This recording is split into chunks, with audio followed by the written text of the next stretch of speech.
there are some games out there that are so hard and frustrating, they make your blood boil in rage.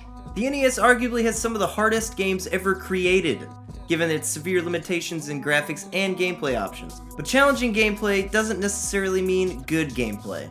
Some games on the NES are so hard, they're hardly even worth playing. So here at the Game Heroes, we're going to sift through the muck and count down the top 10 hardest NES games worth playing. Only games from the NES, of course, and only one game per franchise. At least one person on the Game Heroes staff has to have beaten the game in question, no matter how long it took to complete. Also, this list isn't just graded on difficulty. Awesomeness comes into the equation as well. So no Dudes with Attitude or Silver Surfer, because those games blow glowing sticky balls. These are the games that are extremely hard yet extremely awesome. These are the games that are so hard they make you throw your controller, but so good, you want to pick it right back up and start playing again. I'm Handsome Tom. And I'm Classy Man Jared. For the Game Heroes Top 10 Countdown of Hardest NES Games Worth Playing. Number 10.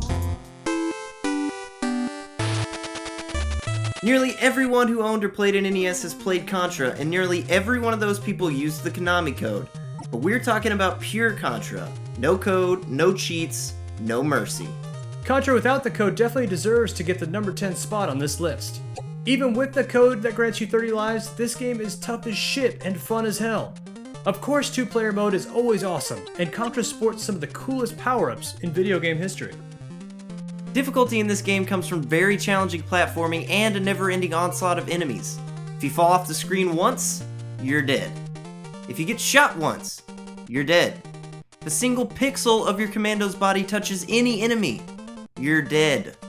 This proves to be a problem when you start with only 3 lives. Epic boss battles and great music make this game an unforgettable classic. Beating Contra without the code is a true flex of the gaming muscle and would literally score you with chicks instantly. So give it a shot. Just don't expect much of an ending. Sadly. Number 9. Kung Fu is an early NES title that was full of action, kicking, punching your way through hordes of midgets, big men, and even punching snakes and bees in the face. And that's cool. We'll start by saying that there's only 5 levels. You know it's a hard game when there's only 5 levels. If you haven't played this game, 5 levels doesn't sound like much, but surprisingly, most people have never beaten Kung Fu. Really? Only 5 levels, Jared? Say that one more time for me. 5 levels. Only 5 levels. Only 5 levels. The first level isn't much of a problem, and even the second level can be mastered quickly, but then it's a non-stop death trap of doom until you finally fight Mr. X. No, not that X. This guy. You better be careful because ninjas and midgets alike can devastate your life by holding you? Yeah, that's right, gang rape for the win. Number 8. Of course, the Castlevania franchise is as iconic as any other, but Castlevania III was hands down the hardest and arguably the best on the NES. Yes, it has all the staples, the whip, the action, the power-ups, but it also introduced changing characters on the fly, the ability to choose your own path, and stages that were only unlockable with certain characters. It also had the first appearance of Alucard, which is Dracula backwards if you're a noob. The game had it all: fun, action, violence, and of course difficulty. In true Castlevania style, you fly back when hit by anything, and that can make jumps damn near impossible. The only way to conquer this game is to memorize where all the enemies will be. Otherwise, those Medusa heads will come from off the screen and take you out. And don't even get me started on those damn fleamen. Like many games of the time, level cutoff will kill you, even if it's just a pixel. Castlevania III has the perfect gameplay, and that's only trumped by an unforgettable soundtrack, and will go down in NES history as one of the best tough games on the system. Number 7. Oh, Blaster Master, how I adore you. After that badass 7-minute intro where you go vigilante to save your frog friend, you realize this game is like no other. A side-scrolling shooter with top-down levels as well? Cool! And a jumping tank? Awesome! I wish my car could jump. The multiple gameplay variations are accompanied by perfect controls and an open-ended world.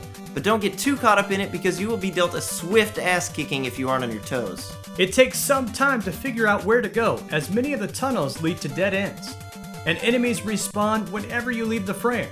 But when you do progress, you get to travel to unique worlds and power up your shit, all while being serenaded by the classic score. However, the sound effects do conjure up bad memories, as they are the same as Fester's Quest. No! It's quite an accomplishment to beat this underrated action game without using cheats like the infamous grenade trick, but it's even more difficult to stop playing at all.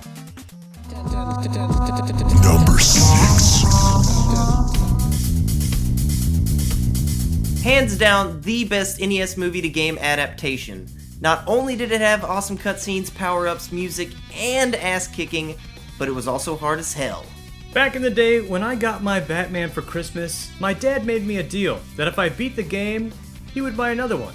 So my motivation was at an all-time high, and I sat back after many months of playing and finally beat it. Congratulations, Tom. Thank you, Jared. This game is so hard, if you're lucky enough to even get to the Joker, you're the man. But if you died playing against him, you are completely boned. If you run out of power-ups near the end, it's literally impossible.